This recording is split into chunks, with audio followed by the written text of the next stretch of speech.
Hérna er úrslit dagsins vandalega gríðarleg vonbrigði. Já, það bara gefur auðvitað. Við ætlum að sækja sigur og ég held að það hafa allir séð það.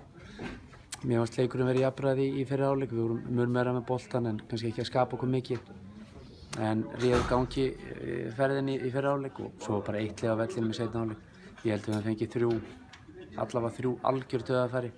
En það er svolítið saman bara í sumar að við erum ekki að nýta og svo kannski áttum við að fá vítaspyrnu, ég veit það ekki. Það er eftir að sjá það hvort að boltinn fari í hendina á Tobíasi. En það breytir ekki. En þetta er niðurstaðan, dómarinn dæmdi ekki og þá er ekki víti.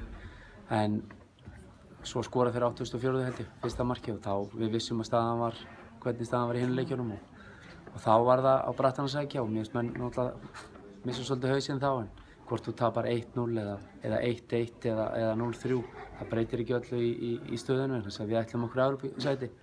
Auðvitað er það blóðugt að enda í 7. sæti en þetta er niðurstaðan. Þið skorið náttúrulega hana strax eftir að þeir komast í 1-0 en það er dæmt af. Var það rétt dómur að þínu mati? Ekki hugmynd, ég er engra ástæða til að sjá það.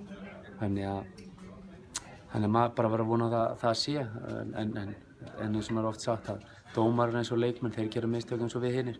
Það er bara, þetta er partur af leiknum og auðvitað er það blóðugt þegar það gerist að eins og kannski þegar það fer klárlega í höndin á Tobíasi hann er alveg getað að flauta víti og þá var staðan 0-0 og ef við skorum þar þá held ég að leikurinn að venda öðru sig.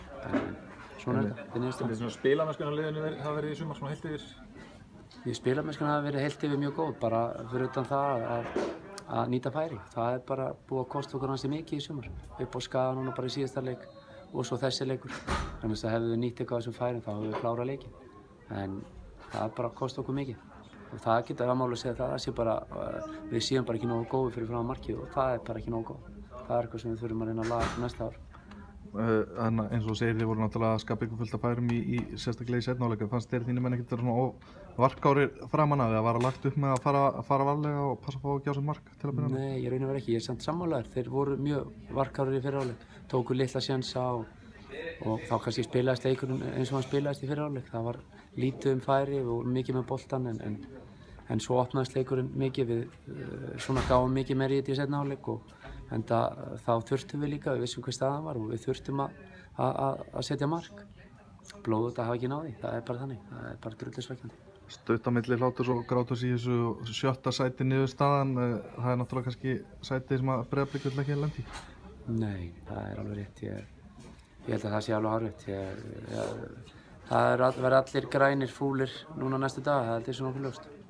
Það er eiginlega skildu spurning svona eftir síðasta leik tímabilsins, eru þið sjálfan halda áfram með liðið á næsta tímabili? Það verður bara komið í ljós. Ekkert ákveðið í þeim efnum? Það bara kemur í ljós, já, ár eftir á samning, þá kemur bara í ljós.